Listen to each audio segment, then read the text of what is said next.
What's going on with you, brother? Man, I can't call it. Another day, man. Another day. Do me a favor, man. State your name or what you like to be addressed by. Altuawn Daniels. Twan. Pretty much. Didn't they used to call you Speedy? Yes. Tatted on my arm right. Okay. I'm gonna call you Speedy for the sake of this interview. Okay. Okay, so what part of town are you from, brother? Oakland City. Greater baby. Okay. Yeah. Around what you, I don't want to ask you what year you was born, but you're from Oakland City. Mm-hmm. You want me to look at you or look in the camera? You know what? You could either or. Okay. Either or. Sometimes you gonna need to talk to some of these folk because they don't need to hear it. But okay, we can. All right, when I'm putting emphasis on something, then I'll look in the camera. Bet. So you grew up in the Oakland City area. First let me ask you this. Mm-hmm. Any siblings?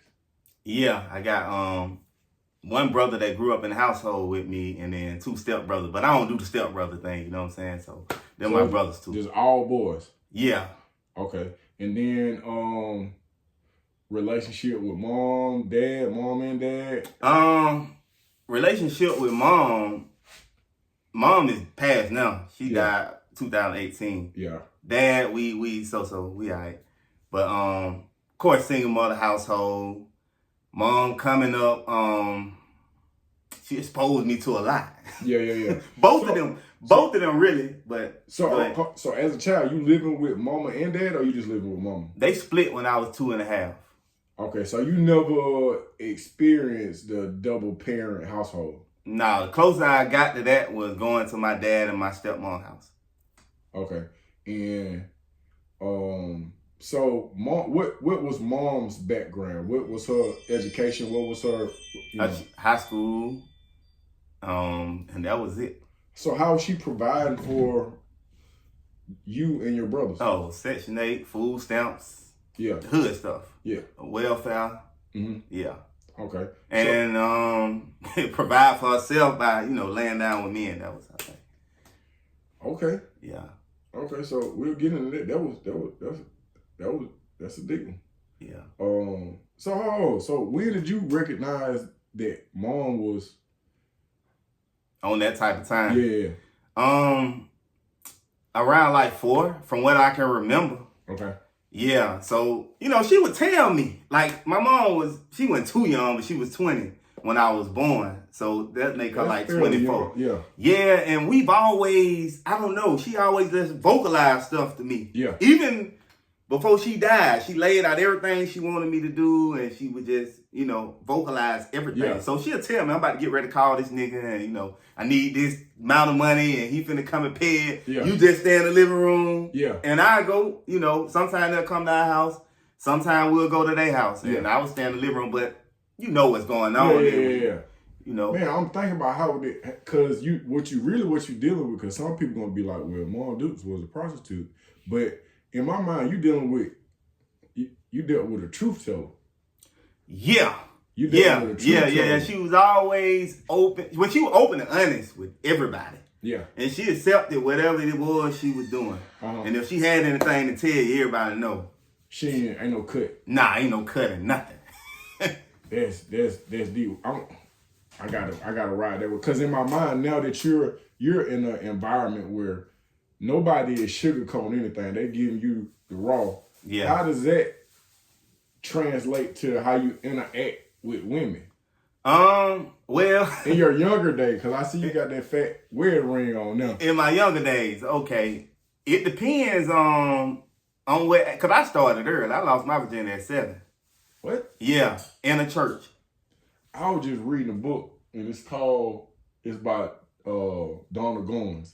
It's called Whoreson. That's not what I was reading right there. A lot of similarity. Hold on, bro.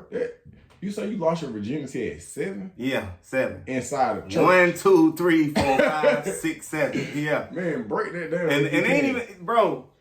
It ain't even how. It wasn't me.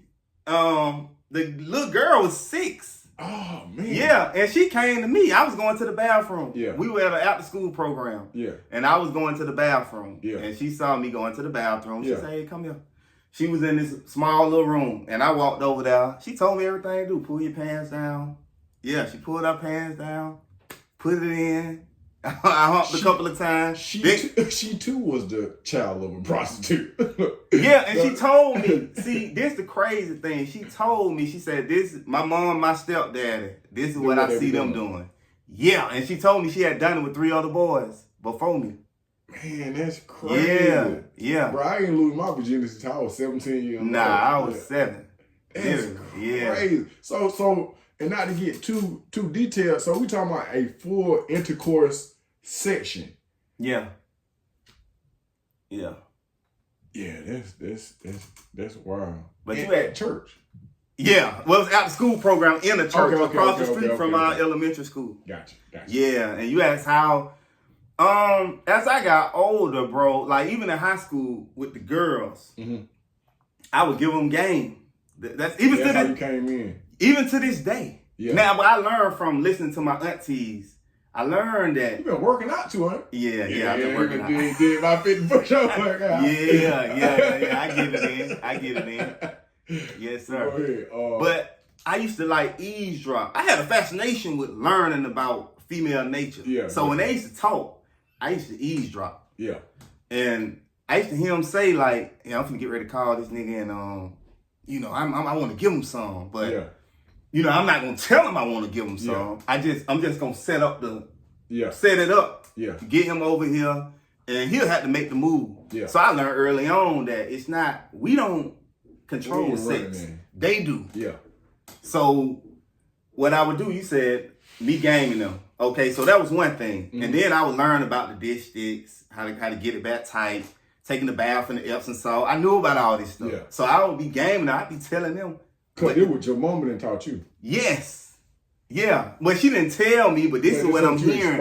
Yeah, this is what I'm watching. And then I learned from my aunties, I learned a couple of things. That was one. Yeah. Like, they initiate sex. And I also learned how far men would go from my mom and my aunties on for sex. Yeah. So that made me, I've never really been a chaser. Yeah. You know what I'm saying? Like, I'll meet women and box them. Back in my day, let me say this. If you say box, what you mean? I put them in categories. Okay, this girl right here, we just gonna be friends. Now, that don't start out like that. Yeah. I'm a man, so I see her, holler, boom, boom, boom. But if I see more value in you as a friend, then we just gonna be cool. Okay. If that makes sense. Yeah. And then another thing, too, when you're not chasing the vagina, then you can really get a lot of help from women. That's true. You know what I'm saying? Like, now, if you want to hit me, I'm not going to chase you, so I'll wait 5-6 months, because I probably had, ain't no telling how many other women that I'm knocking down. Yeah. So I'm not even in no rush. But at the same time, if I want to let you know that we more than friends, you know what I'm saying? The hug will be different. Yeah. You know what I'm saying? I throw little hints in there every now and then and stuff like that. But I always, like to this day, most of my friends are women. Because you can get a lot farther, in my mind, when you got the help of women, as opposed to, because think about it. Are you going to give me help, or if it's a beautiful woman coming to you asking for help? Well, I understand the blueprint.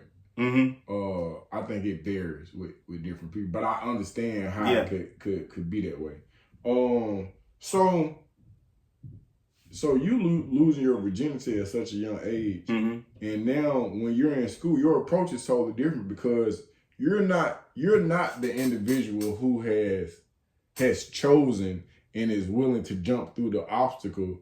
You kind of you just sitting there with your arm folded, waited to be chosen, so that it kind of.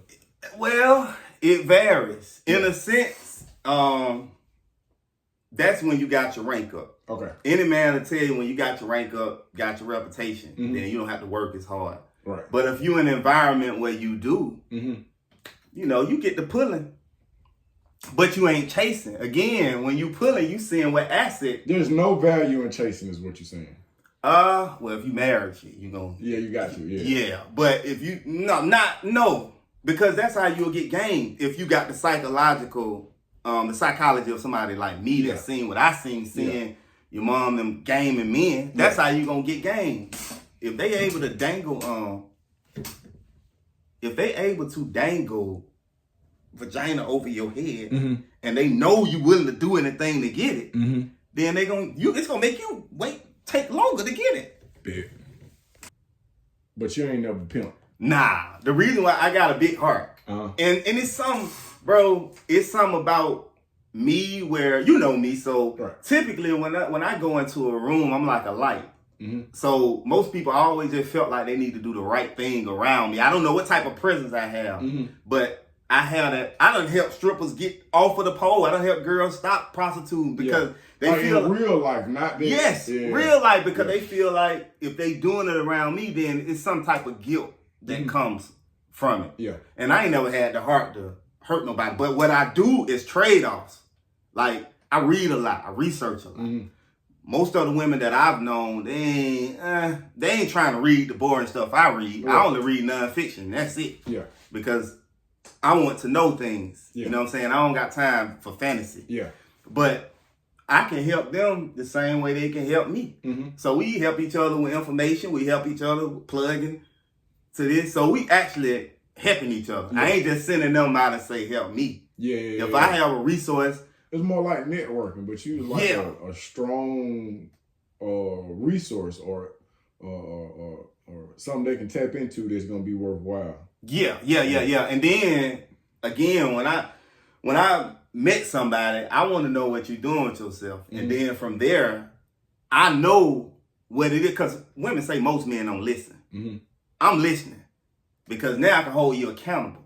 So if you say, I want my degree in 2 years, I might pop up out of nowhere. Hey, man, how your studies going? You enrolled in school yet? Yeah. You know what I'm saying? Yeah. Whatever you trying to do, I'm going to help you. So it's really like, you really like try to build them up like in real life, not for play, not. Nah. Yeah. And I don't have to be getting that from it. That's why I say most of my friends are women. I don't have to be like, you know, they can feel safe around me. They know I ain't going to.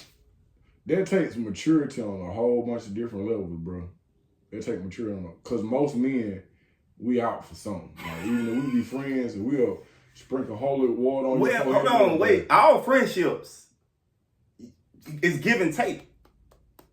Okay. You know what I'm saying? But you got to think about it. If somebody's a better asset in one area, you start, you know women, bro. You bust them down a couple of times, them emotions gonna kick in, especially if they talking to you about stuff. Yeah. You know what I'm saying? Ain't like they getting no money. You land with them, give them money, then you gone. So, with you having an understanding of not just why males and females do certain things, but how they come up to the conclusions that they come through. And in some of the things, let me not play around with. If there is something that the woman needs to hear that nobody is saying, and I don't want to get you in trouble with the missus, I'm just asking a hypothetical question. So, what is something that women need to hear that nobody is saying? Or maybe they're saying that would be too broad. Yeah, you got to go on the end. You got to listen to them. See, women will tell you everything that you need to know if you're listening to them. Okay. Or whatnot. And if you talking about like to make them better, listen to them. I think what well, that would make sense. Yeah. That would make sense in that aspect. That almost sounds like what's it called? But not like no Derrick Jackson. Like, don't just start telling them crazy stuff. Jackson.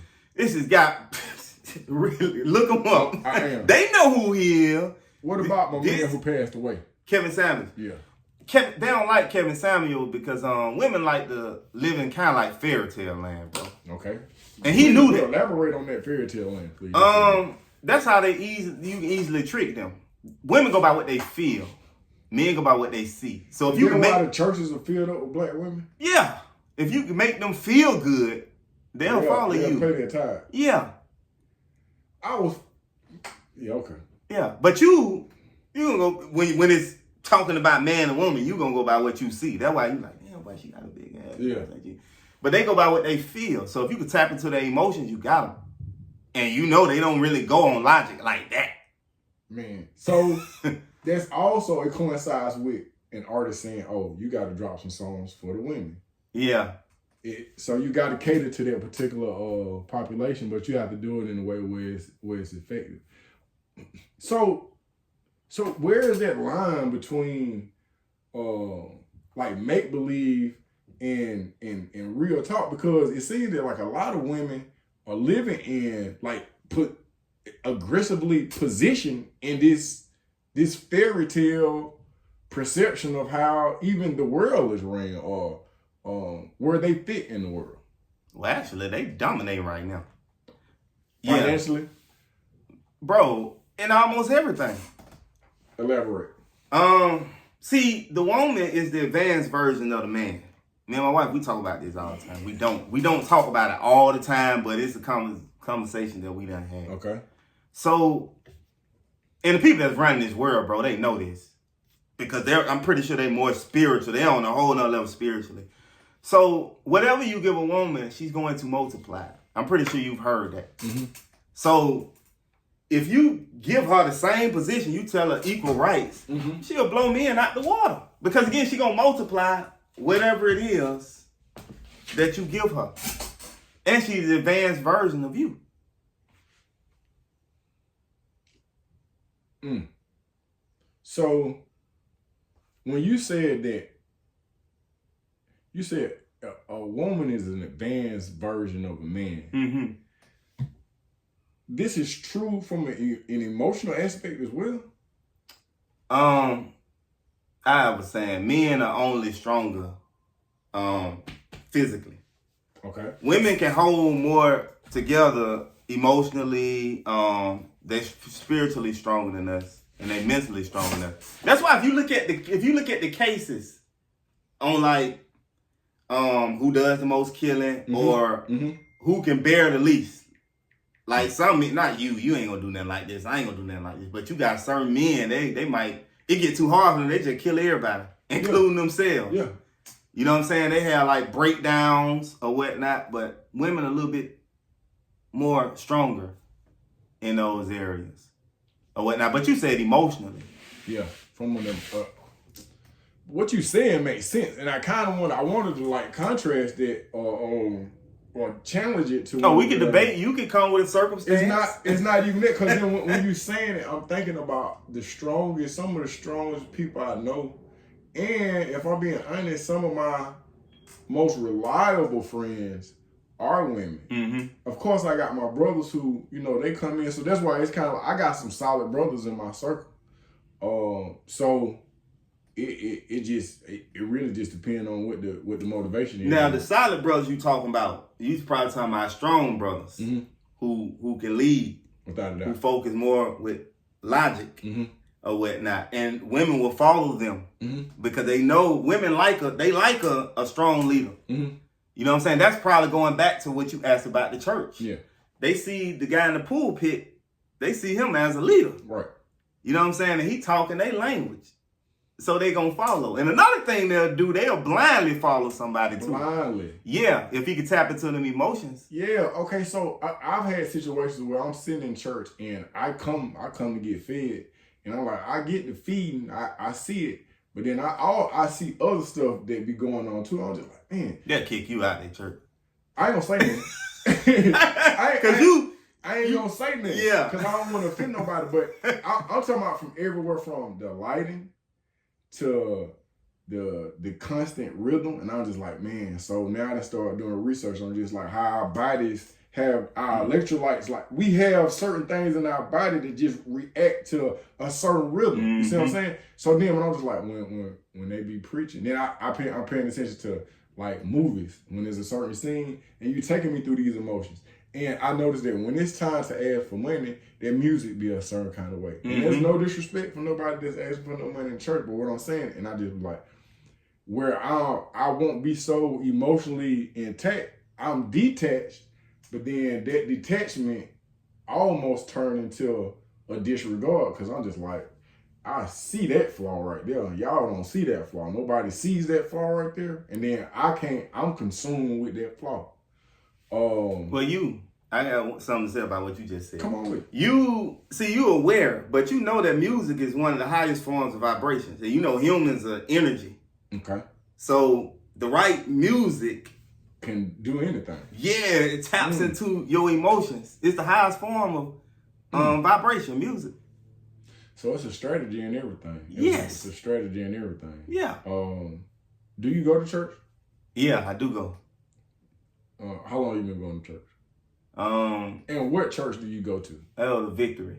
Where is it? And why do you say from me? North Cross. Okay. North Cross. Now me, I'm not the churchy kind of guy at all. Yeah. But, you know, get married, you love your spouse. My spouse grew up in the church and yeah, she big on it. Okay, so how long have you been married? Going on 5 years. 5 years. And how many children do you have? 4. You got 4 children. You got 2 before the marriage? Yeah, 2 before the marriage. So the 2 after the marriage, boys, girls? 2 girls. Oh, man. Marriage. So I got 3 girls and 1 boy. How old is your oldest daughter? About to be 18. What? Yeah. Bro, you making me feel so old. Because I remember when everybody was this age, bro. Your son, bro, I just remember. But you remember when my child was, you know, in middle school and she just had her first child. I remember when she was very shy. Now she speaking in front of everybody. She be scared. Bro, you was there. Look. I mean, look, while we on camera, man, I got to thank you for giving me an opportunity because this is the thing what a lot of people don't know. They're like, okay, so back in the day, DVD come out, but I didn't pay for none of that stuff. I didn't have no money. I'm fresh out of chain gang. You call me up, you like, bro, I want to put you in front of the camera. Yeah. But you not only put me in front of the camera, bro. I owe you. And then like, I wouldn't be surprised if my mama number in your phone, my daddy number in your phone, cause everybody know you. But you put me in a situation, not just with the DVD, you put me in front of people. And at first it was this, not awkwardness, but it's just like, I got a story to tell, but I'm talking to these. But then, bro, you done put me in so many different situations with different crowds. I remember we was doing the thing with Haiti and the speaking engagements. The reason I am doing this is because, bro, you gave me an opportunity to like see myself in a different light. And it gave my people an opportunity to see me in a certain light. And this ain't just blowing smoke. So then sometimes from a psychological perspective, sometimes you become what people think you are. Oh, for real, yeah. So it's like, if they thought I was thugging, they were just like, man, so when you gonna do something else? When you gonna? Yeah. So I'm just like, so then I started moving on that. Bro. But bro, you've been a strong part. Even when I'm like, bro, this ain't got nothing to do with talking in front of nobody. I want to go feed the hungry. You like that? What's up? What we gonna do?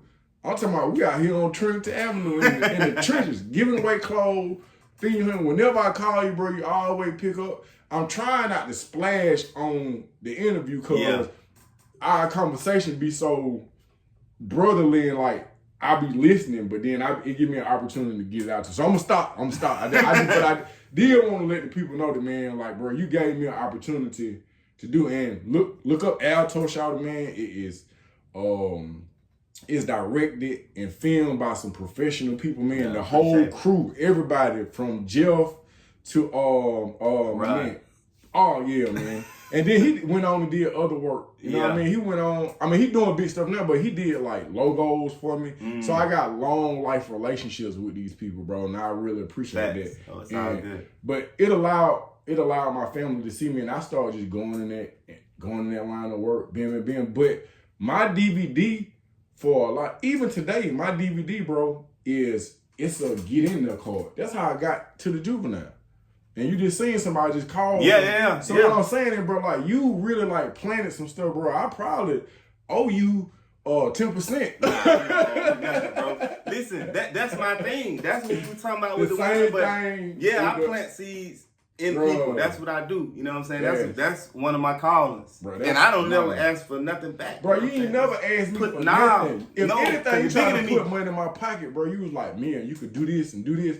And I'm like, bro, I want to show it to these people. Why I send it to them? Bro, you ain't never gave me no issue. Here goes some DVDs. Here goes some workbooks. Here go all this stuff, bro. You ain't did nothing but help me, bro, at all times. Anytime I call, man. So I really do appreciate that. Oh, it's all good. That's me. and the people, it's so many people that owe, I ain't gonna say even that they owe you, but they owe the hands that brought you to the front. So it's like we always pay it forward, but if I got a kid in my class, I can't say his name because he's a juvenile and I don't want to get him no trouble. Oh, yeah, company time. But the reason I'm the way I am with him is because I had an opportunity to see myself in a whole nother light, bro. So that's respect on that. Man, solid. Okay, so I'm jumping from subject to subject because that's just how okay. How do you feel about the current state of hip hop?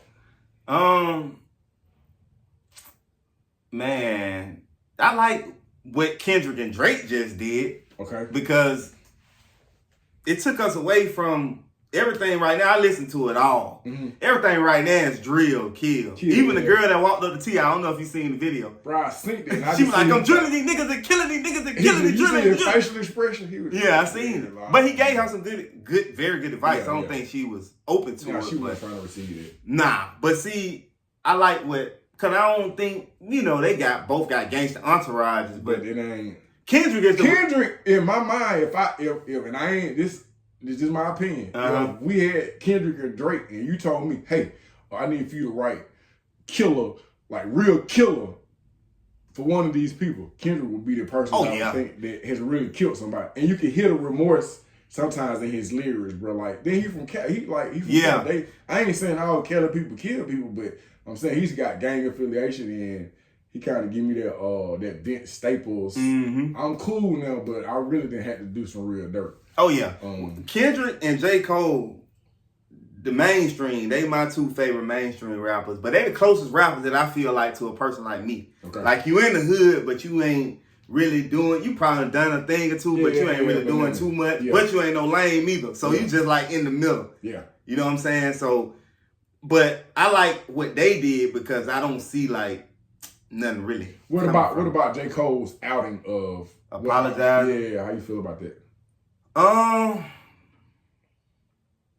think I ain't made it to that level of growth yet, but I think I'm more mature. I say I ain't made it to that level of growth, but I would have handled it differently. I would have thought about it before I responded. He responded and then it just looked kind of weird. Yeah. And that's why Kendrick was still kind of going in on it. Yeah. He said, your two favorite rappers on the stage kissing. And I'm going to tell you what I meant 8 bars later. Yeah. And then he said something, 8 bars later, he said something about Drake and J. Cole. Yeah. See, but he like, okay, bro, I'm still going to kind of get you. I ain't going to get you like I'm getting Drake, but since you just went out there, you did say everything. I didn't forget, so I'm still finna get at you. Yeah, you know what I'm saying? So he still was throwing shots at him. Yeah. But you got to think about stuff before you do it. Yeah. You know what I'm saying? Here's where I'm at with J. Cole. When he apologized, bro, and I ain't on no emotional, but like I'm 47 years old, and a couple of hours ago, bro, I just had a whole bunch of white, because it ain't even coming in gray no more. It's coming in white. I'm talking about, I open up. I'm trying not to be going therapy mode while I talk your head out, because you listen how I conversate. Bro, I had to open up the door for a lady. I'm talking about she was looking good at the QT. Get what she said. Appreciate that, Bro, they call me Unc too. They call me Unc too, so that's just what it is. I was just like, hey man, that's what it is. Yeah. But okay, so with saying that, and me, like I've done my amount of dirt. I've been remorseful. I done been in the wrong. But when he was like, man, I just have not been at peace since I did, it's like, that ain't what, when a man can say, hey man, look, I apologize, bro. Cause I do a lot of apologizing. Sometimes I'm sorry, sometimes I just do it because it's an opening and people are receptive to you apologizing as opposed to me saying it's gonna go on. But when he was just like, bro, I'm just like, my peace is so important now, bro. I respected that. I couldn't do nothing but respect that. But on the Kendrick and Drake thing, like, as much as I try to talk against black on black crime and all this stuff, bro, my playlist consists of all the ratchet stuff that you can think of. I'm listening to it. I'm taking it in. Yeah. But I'm on my motorcycle. I'm 47. I'm riding. I'm all that. But then I couldn't think of, in my mind, this is just where I'm at. Let me know how you feel. Okay, so last month, we told Diddy down. I ain't saying Diddy is not guilty. I'm not saying that. I'm saying it. But what I had in mass media was the blackface, and he is a sexual deviant, and he is this, and he's that. Then that ended, and then now I have two black men tearing each other down, talking about each other's family. And so I understand the bravado in hip-hop, but I can go each month, and then I can think about, well, it looked like the black man, either we're attacking ourselves or we being attacked. It's a bigger scale. Hip-hop just a tool. Think about it. I don't think a lot of people over what happened with slavery. Not us, because we forgive everybody except for ourselves. So, yeah, just think about it. I'm listening to you. If I want to make people forget about what you did, the easiest way to do it is to wipe you away. But see, we're not thinking 200 years down the line. You know what I'm saying? These people playing hundreds of years. Look how they orchestrated and did, like, how they actually did slavery. It wasn't no overnight thing. They came, befriended the Indians, and then wiped them out. Everything was a process. Then went and got us from Africa and brought us over here. It was a process. This stuff happened over hundreds of years. Slavery lasted 400 years. So just think about these people playing ahead of time. So hip-hop can go one or two ways. Number one, they can, because it's social engineering. So they can use it to help us wipe each other out. Number two, it can paint us in a certain light where don't nobody give a damn about us. They like, well, all them people just crazy. Well, they'll be better off not being here. You see what I'm saying? So it's a tool, especially now, because prior to the Kendrick and Drake thing, like I said, most of the rap now is like drilling, and drilling and spin the bin. You know what all that means? Like, that's just killing. It's just killing. Yeah, and I said music. Remember earlier, I said music was the strongest form of vibration. So if you listening to King Von, King Von was a great rapper. He was my favorite drill rapper. Man, that dude was yeah. And what made him fascinating, to make him fascinating to the young people, he's like the Tupac for them. Whereas he did these murders, and you trying to piece together which ones are real and which ones he talking about. You know what I'm saying? And he beat a murder charge, so it makes it fascinating. Like we were fascinated by Tupac, because we say he lived everything rapped about. So that's why they cling to him. So if you clinging to somebody and you don't have no guidance that's like that, what you gonna want to do? Exactly what they doing. Yeah, you gonna want. And they have where they getting all these guns from? I was just telling my wife, because my wife's foreign. I was just saying, like, what you mean? Where's she from? Nigeria. Okay. I was saying, listen, this thing is like orchestrated. How in the 70s and hopefully I ain't boring y'all, but let me give y'all a history lesson. Like, hit that like button while you at it, though. Yeah. Okay, 70s, our people had the factory jobs and all that stuff. Factory shut down. Then 80s, they ain't have no formal employment. So they tell you welfare. Well, they didn't have skills. Let me take that back. Because the factories closed. That's where their skill sets were. Yeah. They weren't going to college and stuff like that. They working in factories.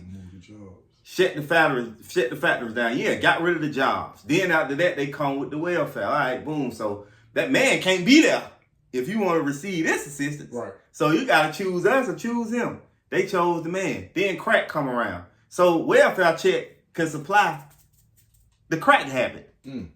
You know what I'm saying? So you done destroyed the household. You done destroyed the family. Yeah. Then that's a chemical imbalance. Yeah. And that's why, I tell my wife, like, bro, a lot of my peers are crack babies, but don't nobody know that. People forgot. Yeah.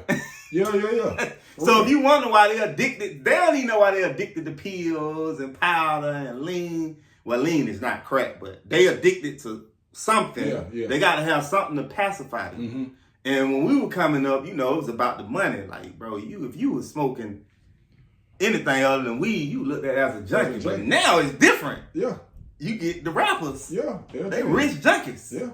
So literally. That's what the kids are doing. It ain't about us. We old. Mm-hmm. They the new generation. So they gonna pass the torch down. Or what now? Okay, so we've touched on the household. We've talked on the African American household. How do you feel about, or do you even care about politics at this point in time? I ain't big on politics. I'm more so big on grassroots. Mm-hmm. Like, let's put some shit together ourselves. Mm-hmm. You know what I'm saying? And build from there. Because ain't nobody coming to save us. Period. Nah. We tried that, bro. Like, we tried welfare, government assistance. They just played us with that. You know what I'm saying? And they come back on that and giving it to the Latino. My opinion on, I'm like, bro, I go out and I vote, and most of the time it be because in conversation I want to say that I voted. Yeah, but I never, I'm gonna tell you, at one point in time I did believe because I thought that because I was a convicted felon that I wouldn't be able to vote, but that is not true. When you come home, bro, you can vote. You don't need no special power. I went and voted. I went and voted for Obama, bro. I waited in line. I ate the Chick-fil-A with the white people. I almost cried. Felt like you were doing something. Man, I was like, man, bro, listen, man. I was like, man, I'm doing it, man. I didn't call my mom and everything, bro. I'm like, I'm feeling good. I'm like, man. Then I'm in line with people. I'm like, and then when he made it in the office, I was just like, damn, boy, this it. Yeah. That's it. What you want? What you need me to do? Until he under-delivered. Bro, and I was just like, man, this some nonsense, right? Then I just started diving deep off into politics and I was like, bro, they keep telling you to vote and vote. And then I started comparing the real world to prison. Because in prison, you don't have no rights, but they try to make you feel like you have. So they'll tell you, hey, fill out a medical request form or you can sign, I forget what it's called, but it's a complaint paper. You cannot control a population of people without giving them the illusion that they have some type of effect. Yeah, you do. If politics was even real, which I don't believe that it is, bro, based on their own definition of how it works, it doesn't work. You could take the electoral college. Mm-hmm. Even when we vote, we don't even vote for the person that's in office. We vote for individuals that may or may not vote for that individual. Yeah, but see, it's the local one that's really gonna be impactful. Okay. That really matters. Okay. But I would tell people, to vote. If you got Killer Mike saying, I can't even think of the name of that song. But he asked the question. Mm-hmm. He was saying politics was BS, and he said he posed the question. He said, explain why Daddy Bush and Obama both went out to Gaddafi. It's funded by big corporations. Mm-hmm. So, but he out here now. He telling you, you should vote and participate and stuff like that. So it is what it is. Yeah. Shouts out to Killer Mike. Oh yeah, he that guy. Whenever you say something, I always think about where I seen people. I seen Killer Mike and Big Boy at the execution of Troy Davis. So rest in peace, Troy Davis. Mm-hmm. That's a whole nother conversation. But I don't believe in it, bro. But I did vote. The last time I voted, bro, I voted for Trump. I voted for Trump. It makes sense why you would vote for Trump. But this is the thing, bro. It's not because I believe nothing that he was talking about. No. But I'll let you say why I did. Okay, so I'll tell you if it was on point. For Secretary of State, I put in Young Dro. Uh-huh. My brother was locked up at the time. I put him down as, you had like 6 or 7 choices. I voted my dad in, Henry Butler. I voted my daughter. I was like, baby. And then I took a picture and I showed it to her like, baby, you might be some, you know what I mean? Because I was like, bro, but the only reason I went to vote, I voted for Trump out of spite. Oh, out of spite. Not the last time when he was going with Biden? Or the time before that when he went against Hillary? This was the last time when he went. The first time he went against Hillary won, then the last time he went against Biden and Biden won. This was the last time. Okay, so against Biden. The time before that, I didn't even vote. Okay. When it was just Trump and Hillary, I didn't even vote. Because I was so disgusted with my man, Barack. So, but this time, I'm talking to people, they interviewing me, and then I'm living with people. They like, did you vote? Go vote, make sure. So I was like, I don't vote. Young Dro, Secretary of State. Every time I voted, I got the sticker. I don't believe in nothing. At this point, bro, I don't believe in nothing. It's fun to watch, but you don't never know. You got to build yourself up. And that's what I'm saying. That's why I'm going back to the same thing. We have to work. All these other races, they work. I mean, all these other races and cultures, they work in groups to help themselves. We have to work it, but it's hard for us because you got self-hate. You got niggas that don't like niggas.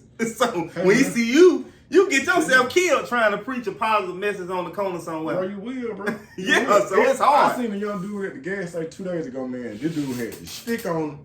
His pants was hanging down, and he got the clip, the magazine hanging all the way out. I was like, and you know, I'm a licensed carrier, bro.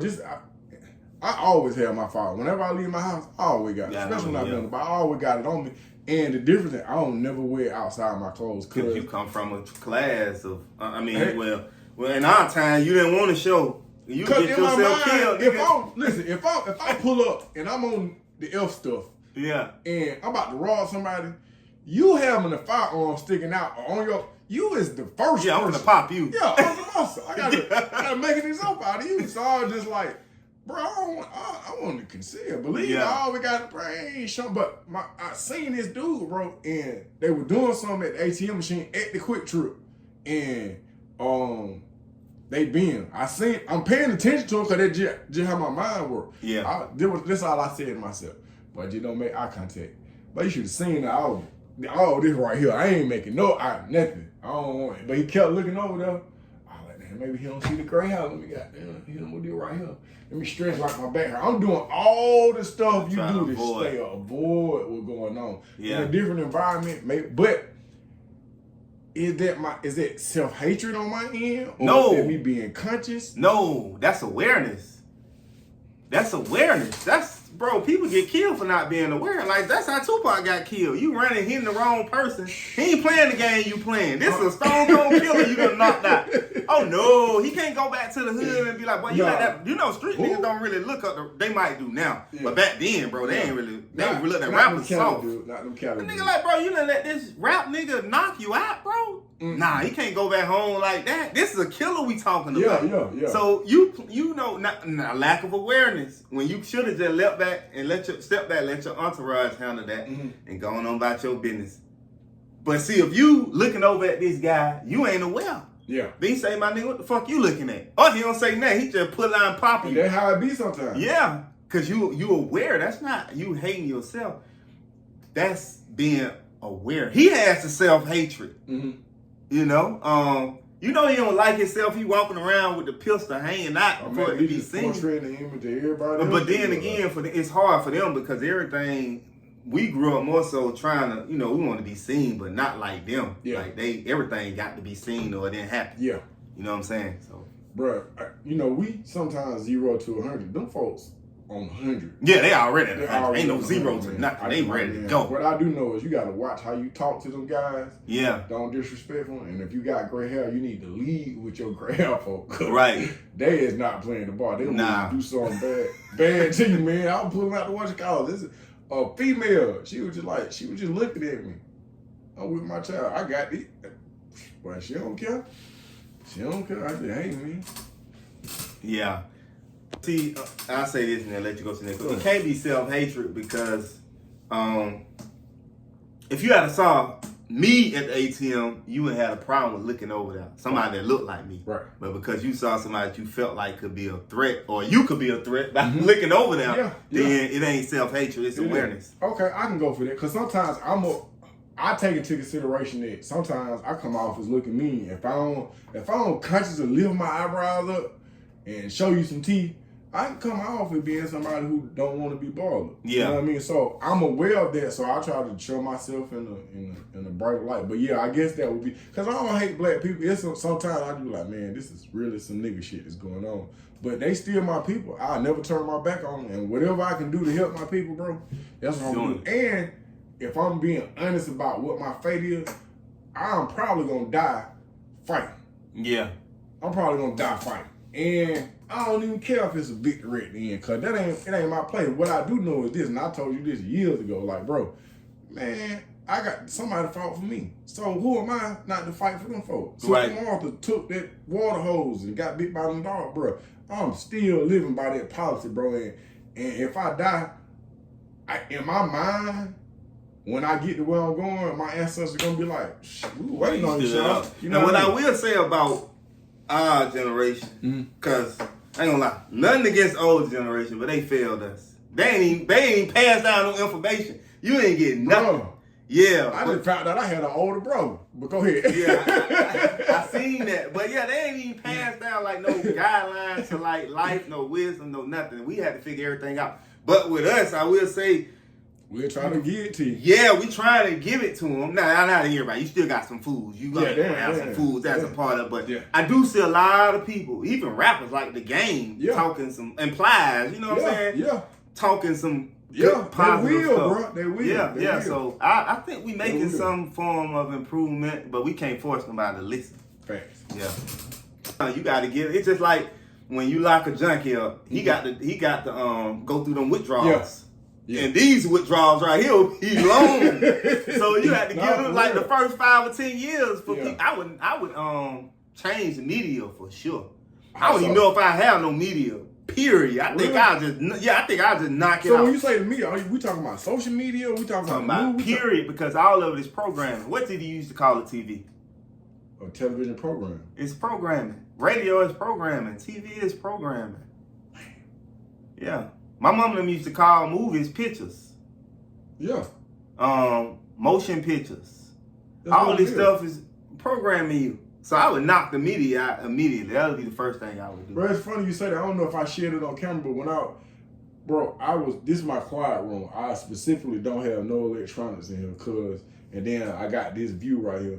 But for the first time in a long time, bro, I came in and I just set my phone down and I just started reading the book, bro. I was at the most peace I had been at in a long time. That's gonna be a part of my regime now. But when you say that, when I'm looking at social media, it's like, bro, I'm just being honest, bro. Sometimes I be having, you my brother, so I've had TikTok on this phone and Instagram on it. Bro, I'm like, I'm ODing on this shit, bro. I can't stop. I'm not paying attention.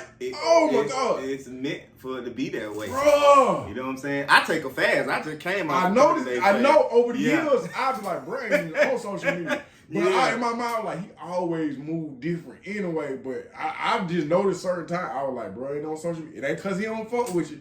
It's just because he Nah, you got to detox yourself from that stuff, man. And really deal with yourself. Deal with your spirit or whatnot. Sometimes I just get in the car and I just ride. I just don't listen to nothing. I won't listen to no book. Because a lot of times I listen to audio books and YouTube. Yeah.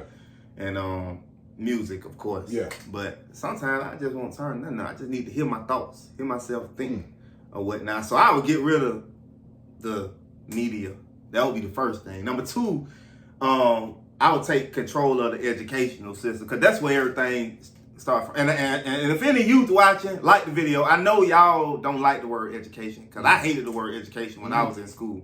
I didn't read my first book till 18, and I ain't stopped since. I don't want to read the school books. You know what I'm saying? I want to control what I'm reading or whatnot. Okay.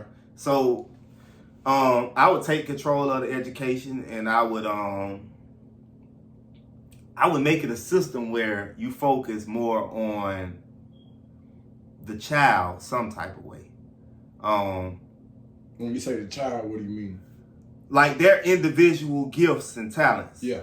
As opposed to teaching them all the same thing. Figure out their strengths and their weaknesses. You would give them an opportunity to live, bro. I was talking to somebody. I was talking to an old white dude. And sometimes I have to watch myself when I'm talking, but sometimes I just let go and I'm just trying to, it's just, hey, at the end of the day, man, you a man and I'm a man and I'm having a conversation with you. But I was talking to him, I was like, bro, we don't get a chance to live. I took off like 3 days, not because I was on vacation. I was just like, bro, I ain't doing nothing for 3 days. I'm not depending on my alarm clock, bro, I'm not gonna get up till I wake up naturally. And when I get up, I'm going to do what I want to do. But that's how I started getting back in the gym. But back to the rap, I'm like, bro, we work. And most of us, we try to work and we try to purchase a house. This house sometimes takes us about 30 years to pay for. Then this job that we work, it gives us good credit and we're able to pay for a vehicle. And if it's not a used vehicle, it's a new vehicle. And again, we got to play with the interest rates on both of these purchases. And they could take us a long time to pay for. And so then it comes a time where if I don't work and I start missing my mortgage payment or I miss the payment on my vehicle, bro, so I'm only working to pay for where I can sleep at. So I can pay for what I'm driving. But I'm only driving. Most of the driving I'm doing is to work. Right. I'm spending more time at work. When I get home, I'm sleeping. Bro, that's a fucking circle. That's slavery, bro. That's slavery. The fence is just over there. If you squint your eyes, it ain't there. But that is slavery in the full fucking definition of it, bro. So in my mind, I just be like, damn, I done turned this into a therapy session. But bro, in my mind, I'm just like, that's why I had sold my land. Cause they had called me. And the Chinese lady almost had me because she had me twisted it up just a little bit. Huh? I'm telling you, don't sell it. Bro, I'm not gonna sell it. I'm not gonna sell it now because Wynn had something. Let me tell you something. Master P said that he had a meeting. I think it was with Interscope. And they offered him, I think they offered him $1 million. And his brother was like, man, like, bro, like, you ain't take $1 million, he tripping. Yeah. And Master P was like, shit, they offered me $1 million, but I know I gotta be worth way more than that. And that's and he's 250 million hours later. Yeah. I'm tell you what, my whole thing has been this, man. I want to leave things better than how I found them. And it's no disrespect to Diane or Henry or my uncles or my aunties, but my daughters and my grandson, they're gonna have something. Mm-hmm. Not just money, not just something physical. The mindset. I don't even talk to them how I was talked to. You see what I'm saying? Some would think she thinks she my auntie. Dayana, you see how Dayana, she just like, I was over her house 2 days ago holding my grandson and she was just like, she was on my back about what I thought peace was. And she was like, no, that's not peace. That's just, I was like, bro. But she go child. What? Yeah, I ain't never met her mom, but I know her. Y'all have the same mannerisms. And bro, for real. Yeah. I be looking at her and I just be like, it be frightening me because I'm just like, bro, she is all the good without the drugs, without the chain gang, without that. And she don't know how to beat around the bush. She ain't learned. Like, I dance around because I be like, they young like, if that's where we're going, bam, let's go ahead and go there. But I like to take credit for some of that. Be able to express yourself. Whatever it is that you got going on, man, learn to love yourself. So when it comes to the land, bro, I'm like this right here. I'm not selling nothing. And I'm putting in my paperwork that you can't sell this land. You see what I'm saying? Right. Not unless you have purchased and acquired the equal or a double amount of what we have here. And what we have is 10 acres. Right. But the thing is, payments being made, taxes caught up, but I ain't stuck my hand in the soil yet. But I'm so busy with the rat race, I'm gonna do everything I possibly can to build on this land. But worst case scenario, y'all got y'all 10 acres to play with. But I'm gonna have so much more. I dedicate my life, bro, my whole existence right now to making sure that King Salem got something going on. And that someone that y'all got something going on. Everything else, bro, I don't really be caring about it, but I'm in the rat race. Stuff gonna come to you because you walking in the purpose of a man. That's what a man's supposed to do. Now people read the Bible, but they don't read. I don't know what the hell y'all be reading. Cause you read it just to say quotes. Mm-hmm. And make people feel bad. It's certain things that tell you what you're supposed to do as a father. And I don't see a lot of church people doing it. Like you supposed to, like you were saying, you supposed to bend the what you call the thing? The bow and arrow back. That's you as a father. And you're supposed to release it so that your kids can go follow you. You're supposed to lead them wealth. You're supposed to lead them money. You ain't supposed to lead stuff broke. You're supposed to give them wisdom. They gotta do a fish fry to bury me and all that. Yeah, no. So you doing what you supposed to do, and when you doing what you supposed to do, you walking your purpose. Things gonna start to. They are, bro. They are. Yeah, doors just gonna start to open up for you because you doing what you supposed to do, and you walking in your purpose as long as you know what you want, not turns into a preaching session. Yeah. But hey, man, it is what it is. Okay, so there was a time in your life where you was having, or is there a time in your life where you ever had baby mama issues? Because I know you happily married now, but have you ever had, what do you think the origin, not just for your specific situation, but if you can put a blanket over it and try to shed some light on the dynamics of a baby mama and baby dad? Yeah, I can put lights on. But as far as me, I protect, like anybody, the people that ain't read my book, I ain't say nothing about my baby mama. I just, make sure I don't want no problems. Yeah. No. But, what specifically do you want to know? How do we reduce some, so I got a homeboy who I hadn't talked to him in like 3 months. I'm like, bro, I'm calling him, phone going to voicemail. I just found out he been locked up. He been locked up because baby mama had a restraining order put on him. And then when he showed up, cause he thought he finna pick his child up, bro, she didn't call the police on him. Of course. So I was like, bro, that's a different kind of hatred, man. That's a different kind of hatred, man. So I guess from an emotional aspect or any advice to women or to men. No. It gonna fall on the man, bro. Come on. Everything's the man's fault because he's supposed to be the head. He's supposed to be the head. He's supposed to be the leader. So why would you even pick a woman that you can't lead to have a baby by? And women do change after you leave them, but then that's because it was never meant for it to be no baby daddy. What is she come through that thing, bloop, and then you. Well, we gonna go back. Because me talking about fatherhood is different than probably what most gonna say. Come on with it. Okay, so fatherhood should start before you actually have the child. We gotta plan stuff better. Because you gotta think about it, bro. When you in your best version of yourself, you're gonna pick the best woman.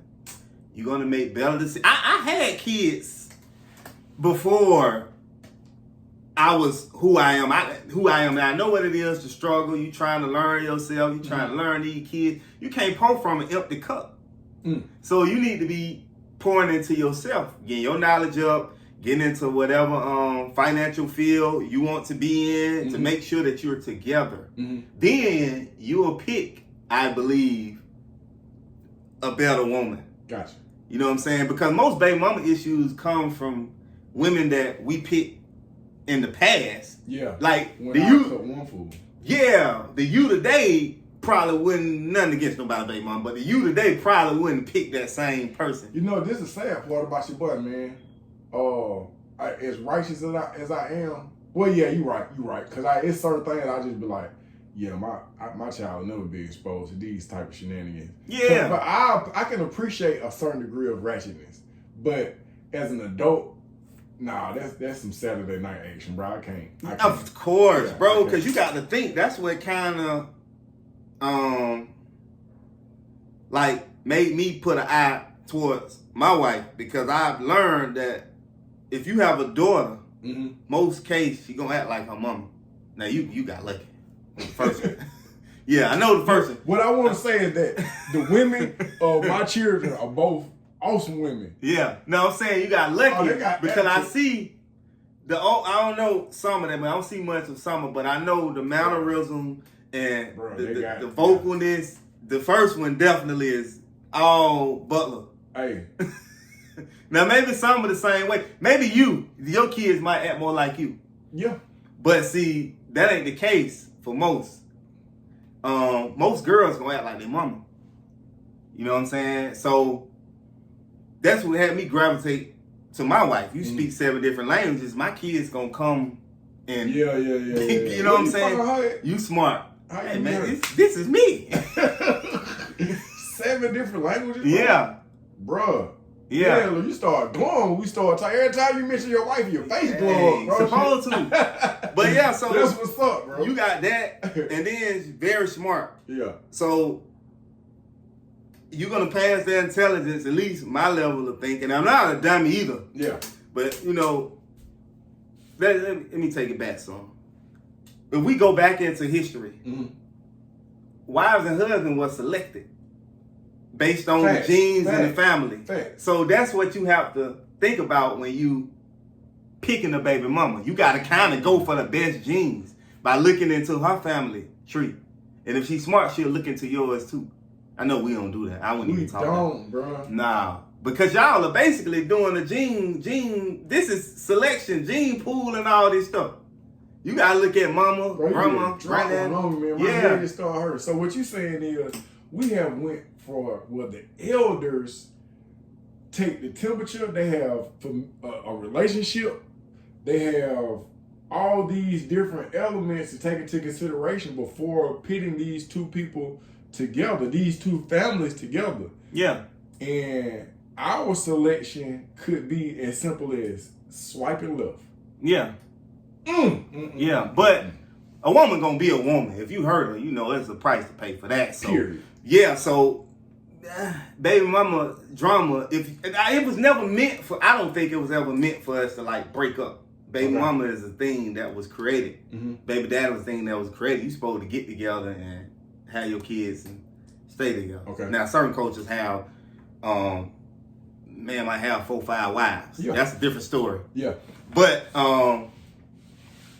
when you hurt a woman, it's gonna be a price to period. Pay. Yeah, and if whatever she know you love, she gonna attack. So if it's your kids, then that's what. So what you're saying is if you are understanding of just human functions and how the emotions work, if you hurt somebody and they're gonna have a response, expect them to try to hurt you back.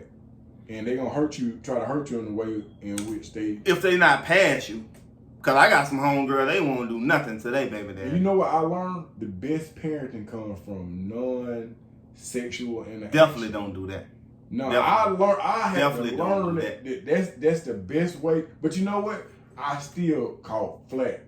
It wasn't no sex. I ain't had sex with my baby mama since we was 17 or 18 years old. Bro, if she ain't in a happy place, you gonna catch flat. That's why if you got sense, when she get a dude she like, I'm saying it as a man that rock with women. I'm telling you, bro. I sit right there and I watch. Yeah. I watch these girls and watch how they move. Yeah. When they with somebody they really like, they baby daddy. They trying to push the kids to them. Man, come get these kids. Yeah. Bro, you ain't even, trust me, bro. Kids packed, ready to go. Yeah. So that's what any baby dad should be praying for. Like, boy, I hope my baby mama get the right dude, boy, because she do. We're going to be good. Yeah. And then especially a player type dude and walk out there and dap your hand, bro. I ain't going to say that on camera, bro. I shot a dude with my baby mama one time. Bro. I ain't going to lie. I was like, boy, that's her favorite song. Hey. Because I know if she gets some peace, bro, I'm going to get some peace. That's what I'm saying. I'm going to get some peace. So I'm giving you the cheat code. Yeah. But sometimes, bro, and I know it hurts if you really love your kids, sometimes you got to give them their space. Like the brother that, no, not your kids, but the baby, it might turn into you not seeing your kids. Like, if she got a restraining order on you, bro, you don't even need to go over there. You can't at this point. You need to give her space, bro, because whatever she going through, she just ain't feeling you. Now, I done showed up to the school to pick one of my children up, and my name been removed from the list. Yeah. Oh, man. Might just be going through something. Man, that thing hurt, bro. Yeah. Yeah, all that. Yes, because you got to think.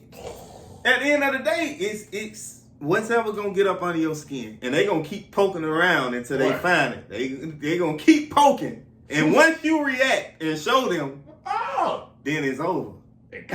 Yeah, your emotional intelligence gotta be high with them. You gotta first know what emotional intelligence is, because some of us, bro, you hit me, I hit you back. I hit you, and then we just going there now. It's just. But see, the thing, like, we got away from manhood because a man's supposed to always really stay in his masculine frame. Masculine frame is like, don't too much bother you. Like, if you go back, I don't know if you ever met your granddaddy. Never. My granddaddy was like, bro, that nigga was so player. Yeah. it wasn't too much that get up under his skin. Yeah. And if he did make noise, everybody gonna listen. He commands the room, but he's smooth most of the time. He ain't running his mouth all the time. So when you talk, you're like, okay. Yeah. And it's not much that can make him move. Yeah. You know what I'm saying? You have to put in some work. He just smooth most of the time. And that's how most of our granddads were. They was just smooth. Cool. Yeah, smooth. So that's how men's supposed to be. You know what I'm saying? You ain't supposed to be that emotional. But when you coming from environments in which everybody's emotional because they got single mothers I was raised by a single mother myself. Mm-hmm. You know, you coming from an environment where everybody's overly emotional, and if you don't react, then you might find they might see you as a punk. Yeah. So let me ask you this: so, with you being raised by a single mother, so besides your grandfather, did you have another male that was kind of? Yeah, I used to go to my dad's house. It was supposed to be every other weekend, but you know he went through his baby mama drama, so sometimes he didn't show up or whatnot. And you get older, you kind of understand why. Did you already understand what kind of father you wanted to be before you became a father? I did, but I knew I needed to do more work as far as like educating myself, because I knew I would be responsible for teaching them. Yeah, you know what I'm saying. If you don't know, again, nothing against my dad, but I don't know. They just didn't teach much. I guess it was their era or the atmosphere or whatever. Yeah, but you know, you had to learn a lot because I wanted to be a teacher. Okay. Not a teacher like a school teacher. Yeah. I wanted to be a teacher as in I wanted to make sure that they good. I can give them knowledge and wisdom and stuff like that. So, yeah, to a degree I did know. Do you have a big family? What do you mean? I mean, like as far as a bunch of uncles, a bunch of aunties. I got a bunch of aunties. Yeah, that's a lot of women in my family. A bunch of women. Yeah. You got any family members that's incarcerated? Probably not that I'm talking to. I'm pretty sure. Yeah, I'm pretty sure. No relatives incarcerated? Nah. Have you ever been incarcerated? I went to juvenile. That was it. For what? Aggravated assault. Let me ask you this, because what was the sentence? What did they do to you? Well, they told me that they gave me 90-day probation. And they were trying to ship me. They were trying to ship me down the road. Yeah. Because they told me they found any drugs in my system. They drug tested me. They were gonna send me do the 90-day probation. But luckily for me, I never used a drug in my life. Why? Well, for one, I'm raised around junkies, and for two, I just don't think it's in my. Like, even just drinking, when I used to drink, go to the club, I come like a whole different animal. Yeah. So I just, Not it. And it just didn't never make sense. If I'm seeing these people walk up and down the street like zombies every day, I'm damn sure ain't about to try that. I don't want to be like them. So, at what age are you at when you have the juvenile run in? 16. You're 16. So, from 16 to how old are you now? 38. 16 to 38. You haven't had a run-in with the police, never been incarcerated as an adult, no probation, no none of that. Nah. How, and this may seem like a weird question, bro. How do you go from 16 to a full-grown adult and don't submerge yourself in I know answers. I feel like I know what kind of answer you're going to give me, but how do you go through life without going to jail? Well, to a degree, I had a plan. So when I got out, I knew I didn't like that. So I never wanted to go back there. That was the first thing. So the remainder of my high school, I did get into some fights. The crazy thing is, I can't even talk about that on camera, but I got into some stuff while I was on probation. Yeah. But I learned to just walk away from stuff for one. So if I saw somebody fight me, I'm going the other way. I don't even want to entertain. Yeah. And then two, it kind of made me withdrawn a little bit. What you mean? Like, I was like hyper and wild before I went to juvenile. Yeah. And then when I got out, I was like, I don't want to go back, so I need to be like a nonchalant a bit. Yeah. I remember I went to 5 different high schools, so I remember. Yeah. Wow, so many high schools. I went to Thayer. I got kicked out of that one. Well, actually 6 because I tried to go. My dad tried to put me in this little homeschool thing for like troubled teens, and I got into it with the teacher because he was trying to be too aggressive, and that don't work with me. So we almost got into it. Then I went to Avondale. I went to Avondale because it was out of my environment. That was my parents' thing. They didn't like for me to be around my friends. Mm-hmm. So, which for good reason when I look back at it, because I got into a lot of trouble in elementary school. Yeah. And they removed me out of the elementary school I was going to and put me in a private school. Mm-hmm. That's my brothers, they upper middle class, so they always went to private school. Yeah. But I went to a private school in the 5th grade, mm-hmm. and then 6th grade I went back to public school, but I didn't go to my zone public school. I went from my aunt's house. Mm-hmm. And I guess I had better results. And then went to Theron, that was my aunt's own school, but at the same time, it was people from my hood going there too. Yeah. So this side of Oakland City was going to Theron. My side was supposed to go to Washington, but go ahead. What school did you meet Chris at? Because Chris is how we met. Washington. Yeah. That's crazy, because this don't have nothing to do, but I met Chris at Washington State Prison. Yeah. That's crazy. But he made that connection. So let me ask you this, and I'm skipping subject because we're moving around. What made you get off at that particular time? What made you get off into film and documentaries and trying to shed light on certain situations? I gotta think back. I want to do something with the youth, and if you go back and you put in my last name has changed. I changed my last name to my granddad's last name because my grandma named my dad after another man. That's a whole nother story. And me and my granddad was tight before he died, so I give. But you as an adult went and changed your own last name? Yeah. So my last name used to be Nelson. Your grandfather he instilled a whole lot of G shit out in you, bro. Like for real. No, that was actually my wife brought that to my attention. She was like, why you when you getting to know somebody, she said, why you naming yourself after that person? And, that ain't even your granddaddy. Yeah. And you cool with your granddaddy. It just don't make sense. So, yeah. But. Is he still alive? Nah, he died. Was he alive when you. Oh, yeah. Yeah, he was happy about it. Yeah, he died like that. That's some player shit you got going on. Yeah. But if you put my first name in, last name in, you will find an old YouTube video from like 2009 to, was it 9? No, it might have been 2011, something like that. But I was trying to capture the youth with that, but I was like, and I think it was a lady named Susan. She was like, film might be a better idea to actually capture them. So I started studying screenwriting, and I got scripts just sitting around. Yeah, I know. Yeah. About some of them. Yeah, so I did that. And then you were first documentary.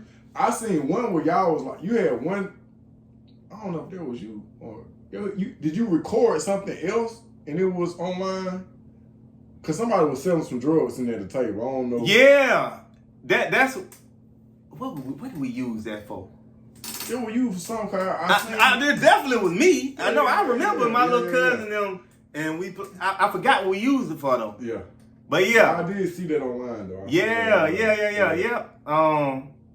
But it was for it was a different way to try to capture the youth as opposed to just talking, like showing them. You know what I'm saying? Because the way that I was writing, like I like to show the gritty, but at the same time throw them messages in there at the same time.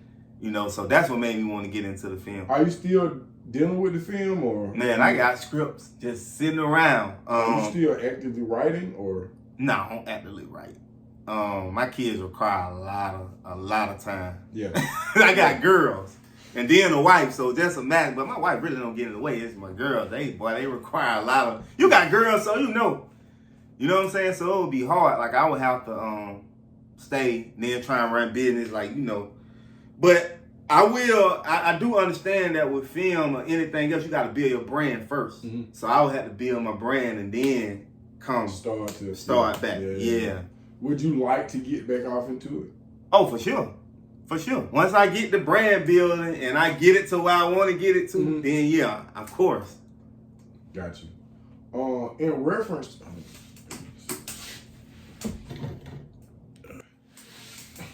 so as a father of daughters, that would be a dope move, a father of daughters. But what what are some key elements that you try to instill within your daughters? Because you've got 3 daughters, 1 son.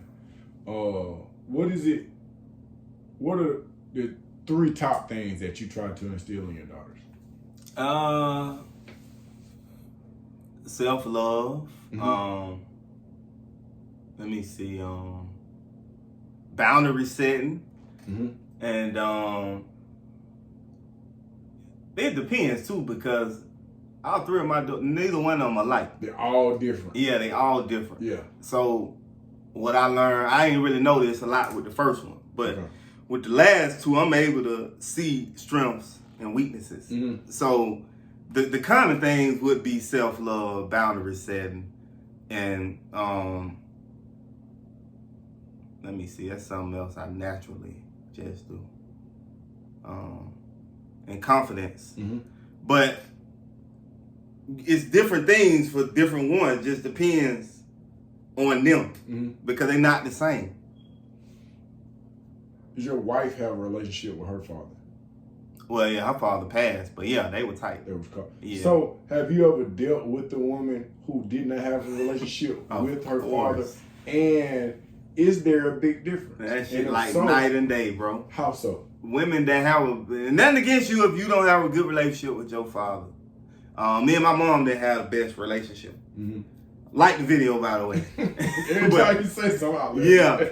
But yeah, it's night and day, bro, because most women that have a good relationship with their father, they respect men more. Yeah. Now my wife, I find that they have a more they have more definition, in my personal opinion. They're more aware of who they are. But yeah, and my wife, now she ain't no pushover or nothing like that, but she know her, I don't want to say role, especially not in this society, because they'll say being sexist. But she know how to play her role as a woman. Yeah. Or whatnot. But the women that I dealt with that didn't have a relationship with their father, the ones I dealt with, not everybody. Most of them have issues with men. The women that I know that had a good relationship with their fathers, they don't have as many issues with. Yeah. So, with a society that has a large population, I ain't gonna even use that jargon.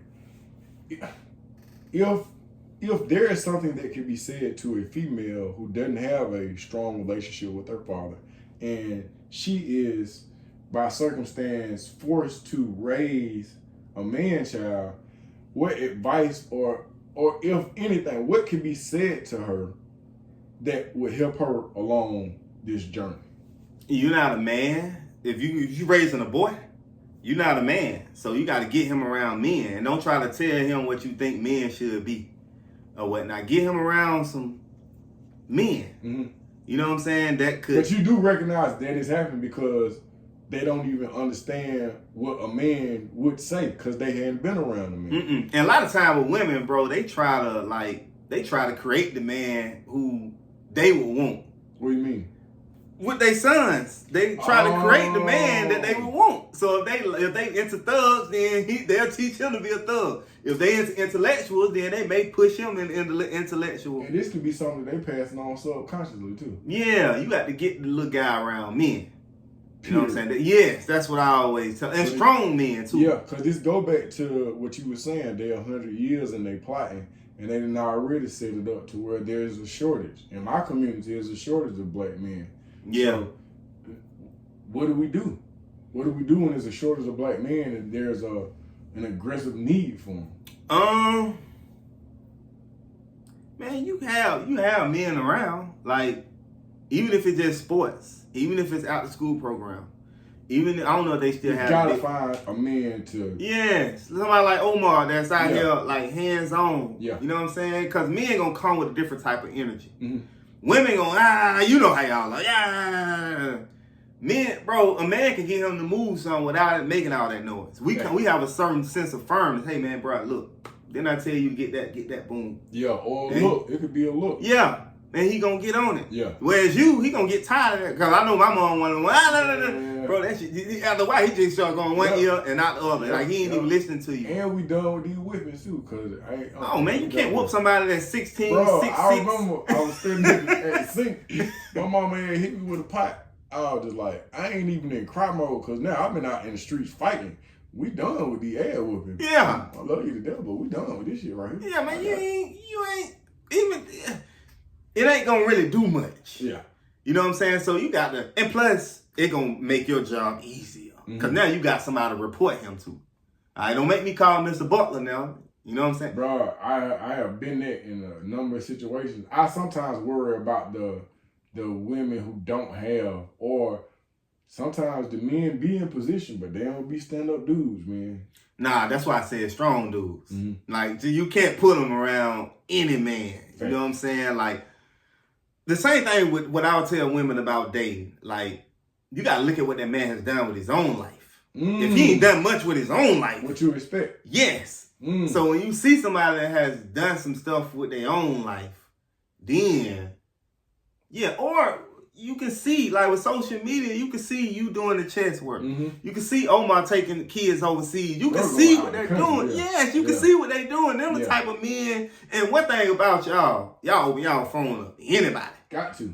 Yeah, so, you know, like, they got to get tapped into the right type of men. You know what I'm saying? And that's the environment they need to put their boys in. Because you can't do it by yourself. Because I know my mom even had help. We played all sports. Yeah. The drug dealers on the block, you know, I don't think the drug dealers are the same no more. They might be pushing them out to go do stuff. What going on? Yeah, but we were coming up, they'll try to keep you away from it. Okay, so now let me ask you this. There's a up and coming the baby daddy. Well, no, it's a man or a man child or a young teen or a young adult who's about to have a child. Didn't quite go through selective partnering, but you know, dealing with the circumstance that they're dealing with. I've got a kid who is about to graduate, and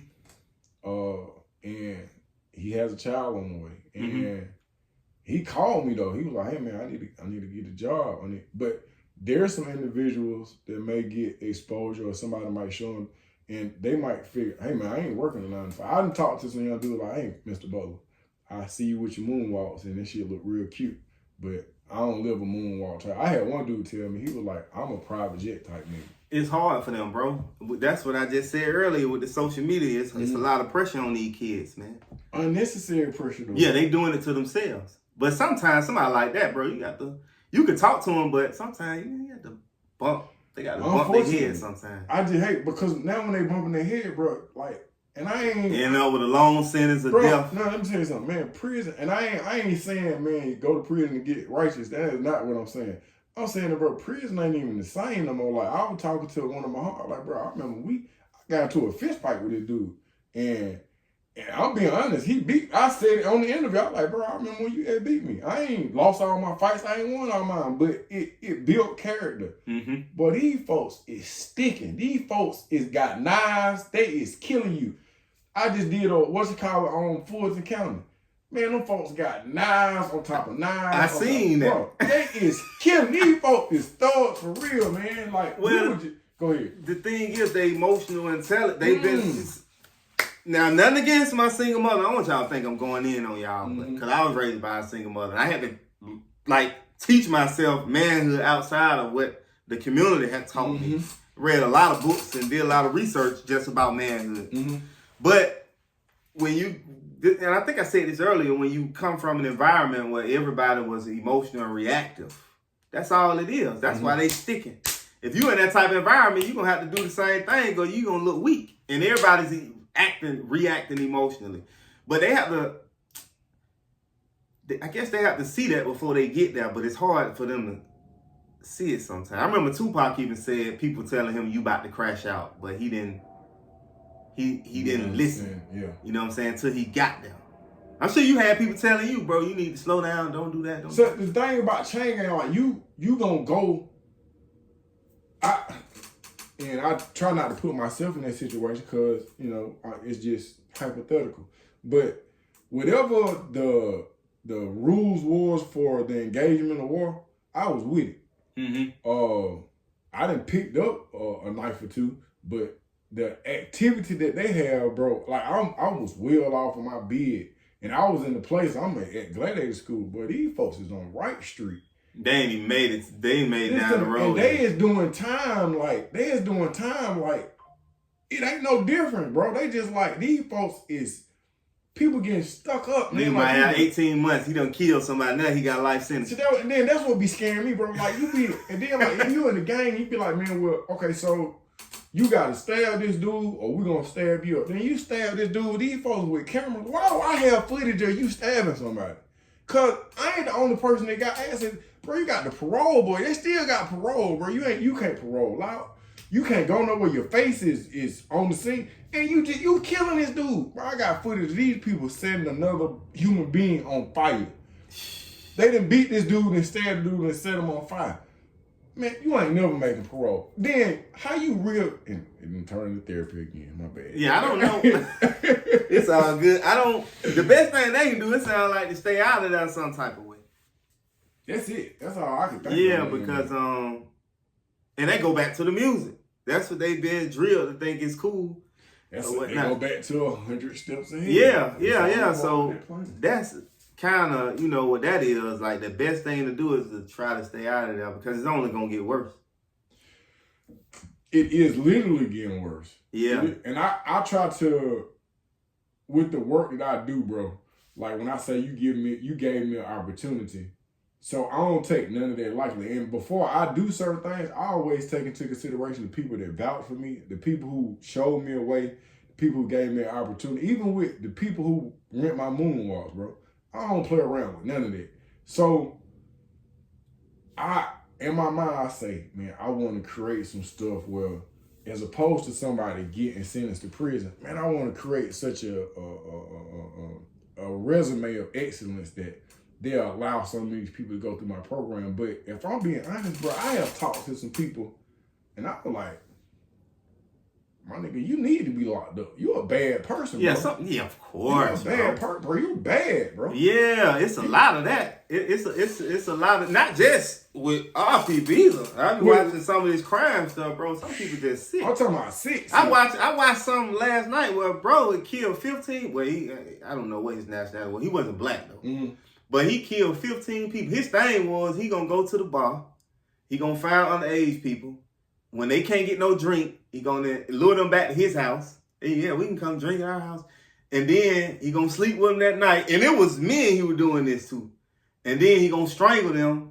And then still sleep with them that night. He was saying he put one guy up against the wall to stare at him, purposely stare at him. The dude was dead. It's a corpse. Man. Just to stare at him. And he just slept. Then he put him on the couch. He put his arm around. They kind of hung out through the day. And then he put him in the floor.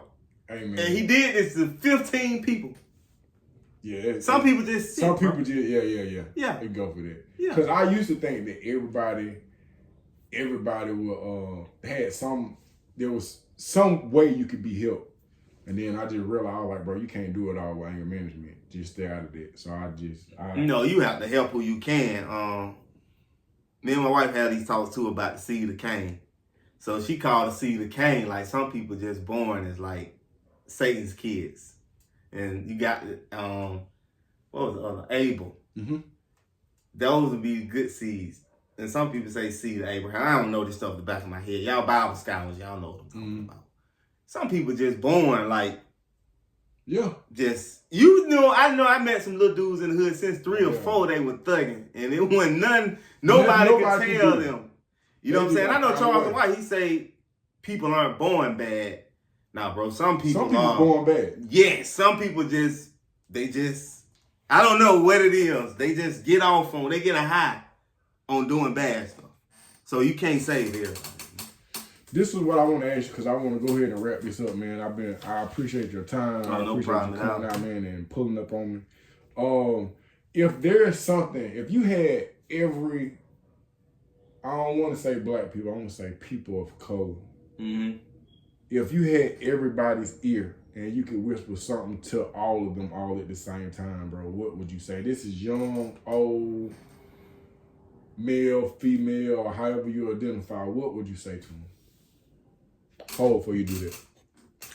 If you had the ability, if you had the ear of all of our people, all people of color, male, female, old, young, or if you identify as another human or another season, whatever, if you had the power to whisper something in their ear, what would you tell them? And then they listening. Because some people you can. Yeah.